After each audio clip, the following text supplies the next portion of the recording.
Hello and welcome to the channel, episode 2 of Ugly Mods, and today I'm going to be talking about my Alpha Rogue mod that has a Centurion front end on. And it's kind of useless despite the fact that I've put, heavier spring load, etc, etc. We'll get into all that in the video, but it looks cool. And I do a little bit of painting and I show you how I put the spring in, what I did to make it shoot harder. The base Alpha Rogue itself is only $10 at Walmart, or at least it was. It might even be able to find it on sale for $5. So it's not like you're making a huge initial investment, but you also don't get very much. But I was requested to do one on this, so here we are, episode 2. Enjoy. Okay, this one's going to be a little bit trickier to film, just because this is solvent welded together. I did break it at a point whenever I first started messing with this a long time ago, but pretty much the internals are stock. I did do something to this, but I can't remember exactly what. But it doesn't look like I did that much. I do want to try to put a stronger spring or just a second spring over that, and I also am probably going to need to put in a stronger catch spring. But of course the main thing I need to do is put some brass in here, because this thing is useless, and this dart stopper thing can honestly just come out. This whole entire thing can just come out. Is that peg in there? You know what, I'm just going to leave the peg in there. This thing on the trigger is not necessary to be there to pull the dart stopper now, but there is no spring on the trigger down there. That actually is the return for the trigger, so I have to leave that in, which is hilarious how this is designed. But without putting in the brass, I'm not going to have any success with firing this thing. Okay, so I did manage to get a second spring over it. I think it's a Fire Strike spring, but I'm not 100% sure. I didn't cut the end of it for this, it was already cut. But with the two springs overlapping, it will still, if I can get my hands on here, it will still compress the spring all the way to the bottom. So if I need full compression to catch, I have it. I'm of course going to have to put in a stronger catch spring, I'm certain, because it probably won't catch. Who knows, maybe it will, but I don't want to take it apart and put it back together 10 times to figure that out. There is an opening here.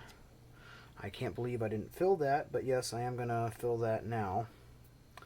And put a very thin pad on the plunger head. And this O-ring is loose too. Not only loose here on the plunger head, but it's loose in the tube as well. I'm surprised I, once again, didn't actually Teflon tape that, but I'm going to go ahead and do that now.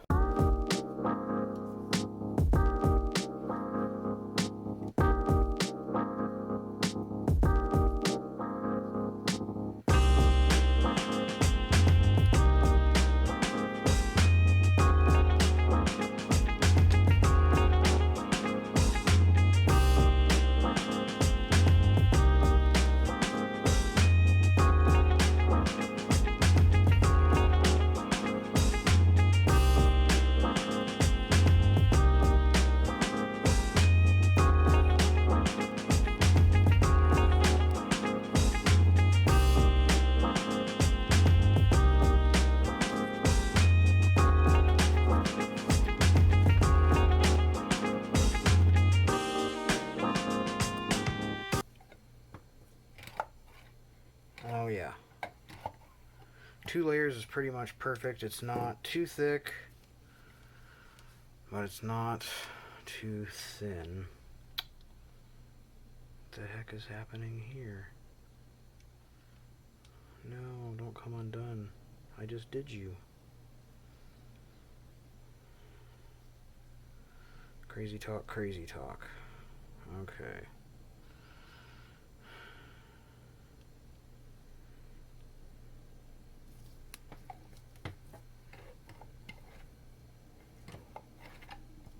Okay.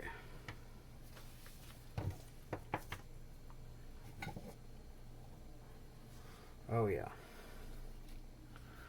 So that is just a straight shot So having that plunger head open is just causing dead space. There, yeah. That's good. Any tighter than that I think is going to be too tight once I add the grease in. Yes. Oh, I guess I did remove, at least partially remove the air restrictor. Oh yeah, I did. So that is one thing I did. I removed the air restrictor. Apparently I didn't do anything else. Okay.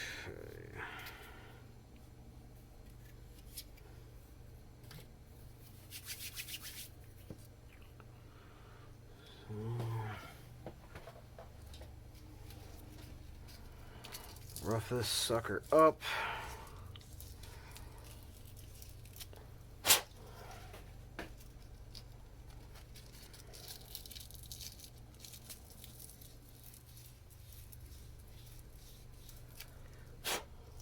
Okay, that should help the glue stick a little bit better. Okay, put a little super glue in there.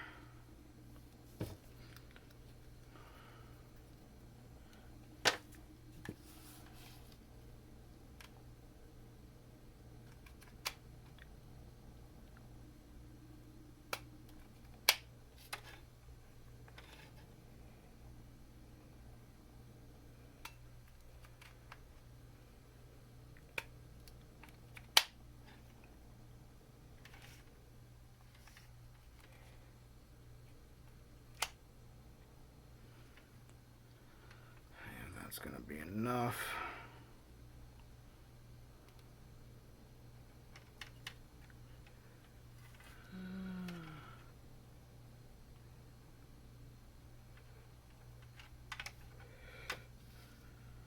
Okay. I'm going to prop that up as straight as possible.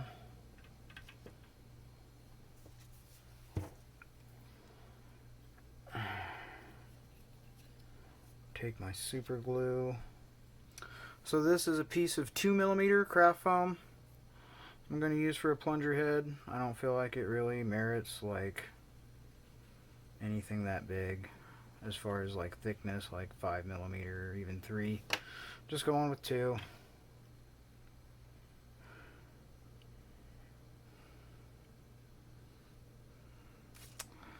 Go ahead and put that on there before the hot glue cools. Should help me ensure that I'm going to get a good seal.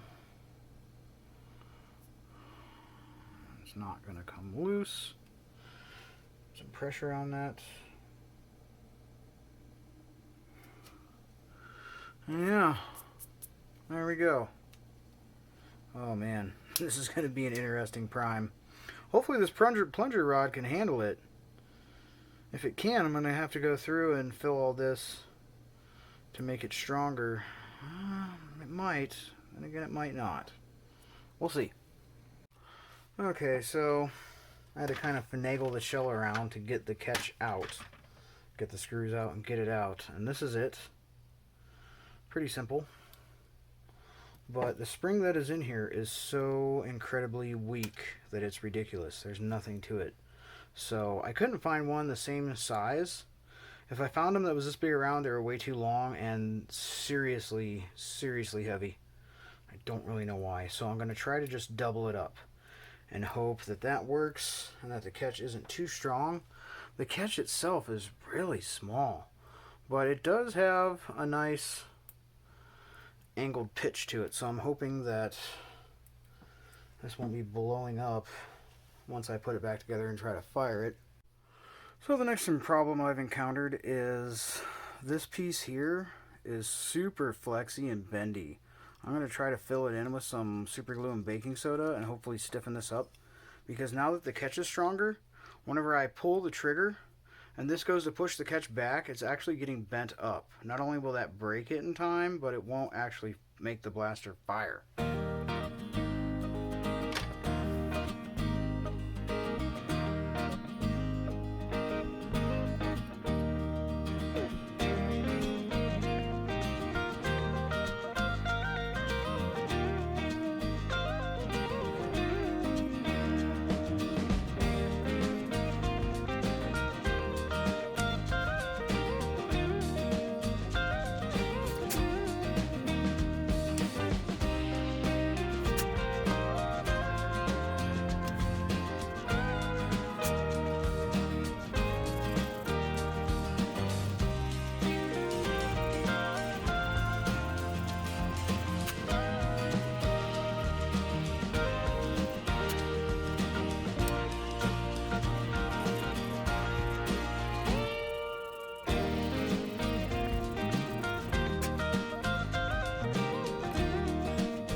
seems to be working now. Okay.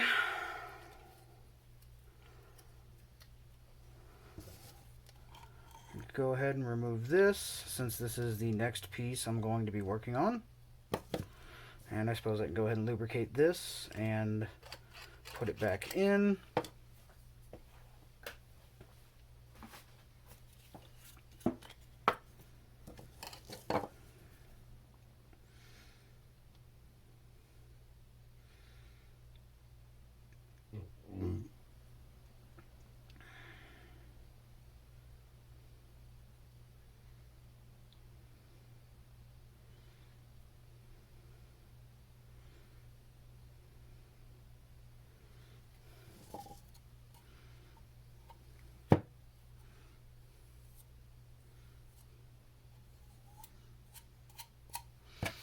Certain that's probably way too much grease, but I don't care. Oh no.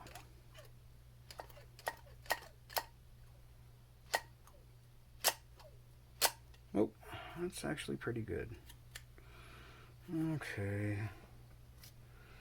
So I'll go ahead and put some grease in here too. Since this doesn't have, I mean it does have an O-ring, but it just has that one little O-ring on the breech.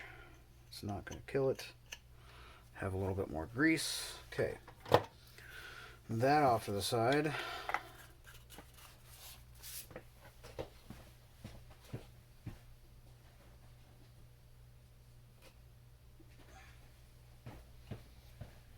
And just to demonstrate,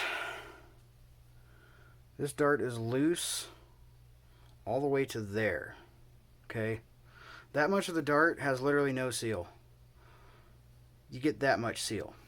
You got from there to there. You literally have like a ½ inch of seal. And even before I had done away with the air restrictor, the thing is, it would sound like it was dry firing. Like, even before I got rid of the air restrictor, just because there's no seal, and the second the dart moves slightly, once you pull the trigger, all that air just escapes, and the plunger rod is just slamming forward. And it's making a terrible, terrible noise. So hopefully this will correct it. Does this seem strong enough? It does seem strong enough. The black part does. This orange part here, I am worried about, so I'm going to go ahead and fill that with super glue and baking soda as well. Alright, I'm not brassing the full length of it. I'm just doing the amount that the dart doesn't seal. I also don't need that much because I'm going to be pushing half-length darts into this with my pinky anyways. But now that I have all this sanded and smoothed out, I'm going to go ahead and take my pliers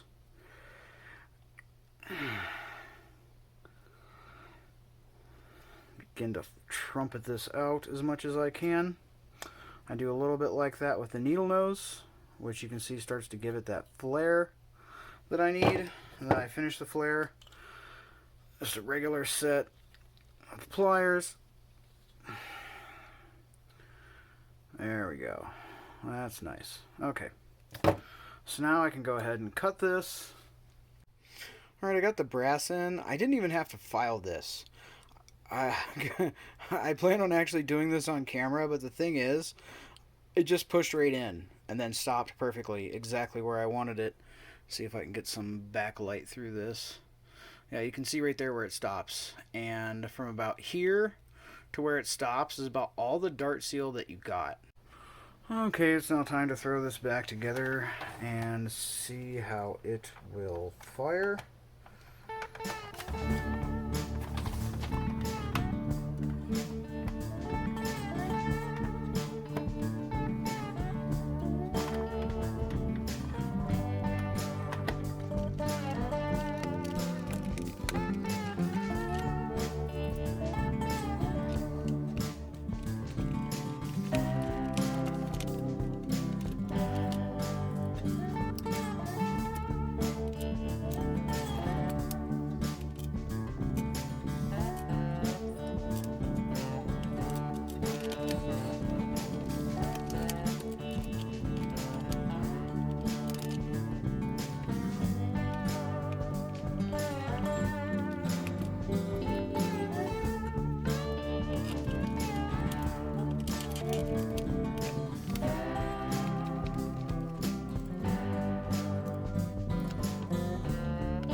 Load up a half dart, and let's see if it will fire.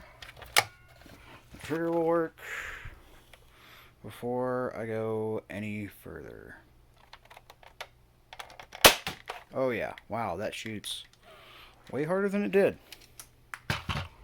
Okay, so I didn't put this stock piece back on, and this is from a Super Soaker stock that was heavily damaged, heavily sun damaged, and just kind of beat up and broken anyways. So I used the front part of it for something else and chopped it back up for this. And you'll notice it's just screwed on with 4 screws. Part of that is because I was doing this right after I had the whole, epoxy allergic reaction incident. I had to stop using it, and I was kind of at a point where I didn't know what else to do, so I started to just put screws in things. But I need to take this off because I want to paint this all black and this all black, and this piece here on both sides too. I'm either going to paint white to go along with all the white along here, or I'm just going to paint it black. I haven't quite decided yet.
Basically just roughed up. Problem is, if I don't sand down these painted areas all the way, a lot of times the vinyl dye doesn't want to stick. But if it comes down to it, I will legit just paint those by hand with black enamel model paint, because the stuff is not coming off. And in the areas that I was getting it off, I'm taking off the plastic and taking off the sharp edge lines and just kind of, like, to an extent, ruining the shape, and I'll lose all the texture. I'd rather keep the texture and have to, like, touch it up with hand paint. But I've got Duplicolor vinyl and fabric. This is gloss black. They did not have flat black. I was hoping for a semi-gloss, although I don't think they really make that.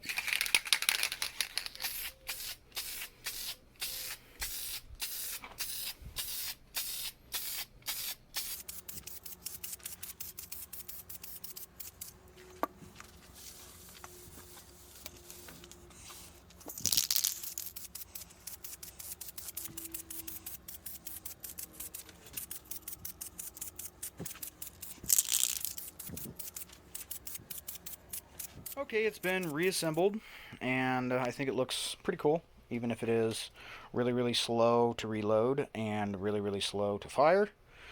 Well, I mean, it is what it is. But it does look pretty cool, and it is definitely more powerful than when I started. It couldn't have been shooting any faster than 70, 80 FPS. I'm interested to see what this does whenever I put it through the chronograph.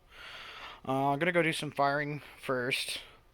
I have already shot a few half darts out of this, and I know it's definitely nowhere near any of my other, like, quote-unquote sniper type Nerf blasters that are either single shot, have really ridiculously overpowered springs, so even though they're not single shot, it's hard to prime them and fire them quickly. Like, it's best to just post up somewhere, take cover, and take shots.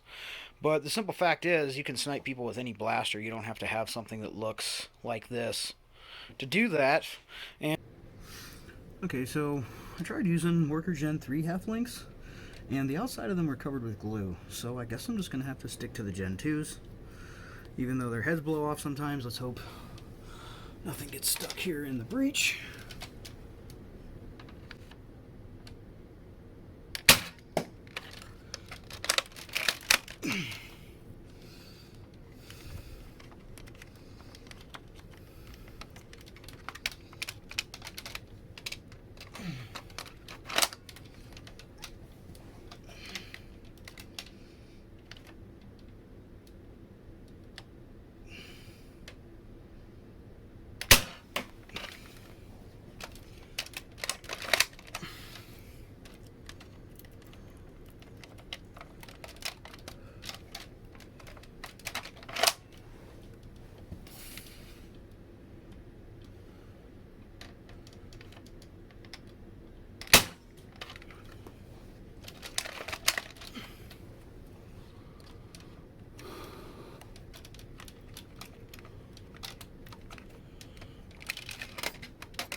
Okay, so if you saw my reaction there, you could kind of get how I feel about anything like this. So here's what I'm talking about with these Worker Gen 3 darts. Hopefully this shows up on camera right there. That. Glue. Glue all over the outside of it. And whenever I pick the glue off, it takes chunks, literal chunks, out of the dart. Not all of them are like this, but a lot of them are, and there's a massive amount of glue. I don't know how this would affect flywheelers once you pick this glue off and have these giant chunks of your dart missing, but I doubt it's going to help the aerodynamics as it's going through the air. But in like something with like brass and a springer, it does not work at all. I had fired like 8 of these and was like, what is going on? And the ones like this that I was picking up off the floor, they didn't even make it to even hit the general target area. They just hit the floor or flew off to the side. And I picked them up. I noticed there's glue all over them. When I went through the box itself, there was literally 2 darts glued together, like side by side. So I'm just gonna throw any of these I find with glue in the trash. But that's really disappointing. Like, I feel like they did a lot to improve the head staying on, because it's awful when the heads get blown off of this. If it's in a flywheeler, I don't think it so much matters, but if it's a Springer and the head leaves, but this does not, then you have just an empty piece of foam stuck inside of your breech. And sometimes that's easy to get out without scratching it up or ruining it, and other times it's really difficult. So thanks, Worker, for improving this, but I can't shoot these out of any spring-powered blaster. So another thing this shoots, actually probably better than even the Gen 2 half darts, is these X-Shot darts. And I've also noticed these work rather well in hammer shots or really any sort of like front-load blaster. I don't know why that is. I don't have any sort of scientific way to figure out why that is. It could just be the types of blasters that I have in the mods. But this is a Dart Zone Blitzfire. And this thing right here hits consistently at around 110, 120 feet per second with half-length darts, a little bit higher. I mentioned this already. This tiny little pistol with a secondary spring slapped over the first one shoots like that. And it comes stock with no pegs or air restrictors. So you can just load half-length darts into this. And it's like 12 or 15 bucks at Target for 2 of these. So if it comes down to it, this is technically a better sniper rifle than the actual sniper rifle. But let me just show all that to you by putting some shots through the chronograph. Okay, for this chronograph test, I'm going to do 2 Worker half-length darts, followed by 2 X-Shot Zuru darts, and I'm going to repeat this test with the pistol. But first, I'm going to use the bolt-action sniper.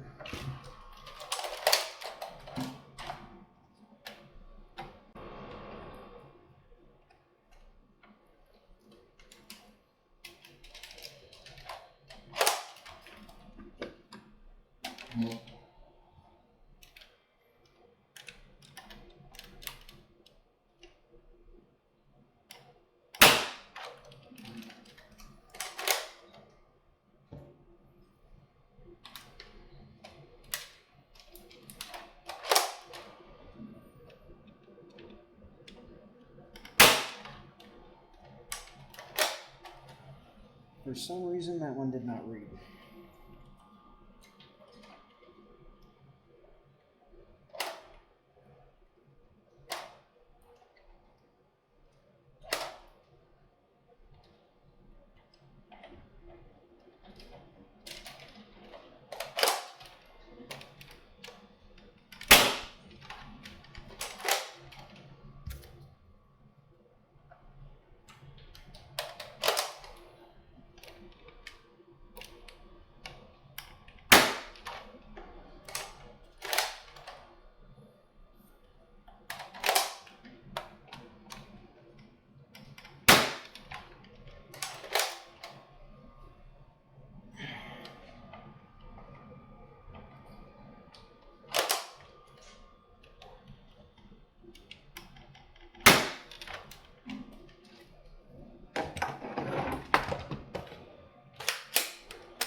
And yes, this Blitzfire was green, and yes, I did just paint it gray.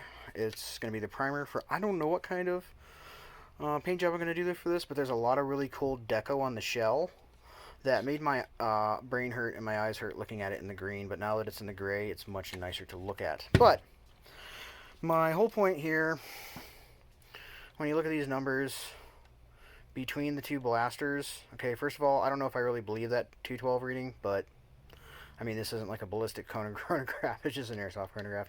But what I wanted to show you here is that, you know, 8, 7, 6, and 5 are all coming from the pistol. Once again, I don't know if I believe the 178.7, but maybe I don't know what. But my point is there's not much difference in FPS between the Alpha Rogue and the Blitzfire. But as you'll notice, it's a so much faster rate of fire. And it's shooting at about the same FPS.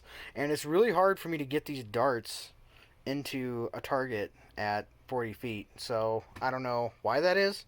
But this is honestly more accurate and easier to fire. So in summary, would I actually ever carry this in a Nerf war? Like, no. It's too slow to reload. Even if I could post up somewhere, I'd need like a high-powered Caliburn or something that's shooting at like 250, 300 FPS to really peg people like 100, 150 feet. And even 150 feet is a far stretch. I feel like, maybe not. Maybe with a Scar Barrel or something, but I feel like I'd be better off sniping with this thing than this.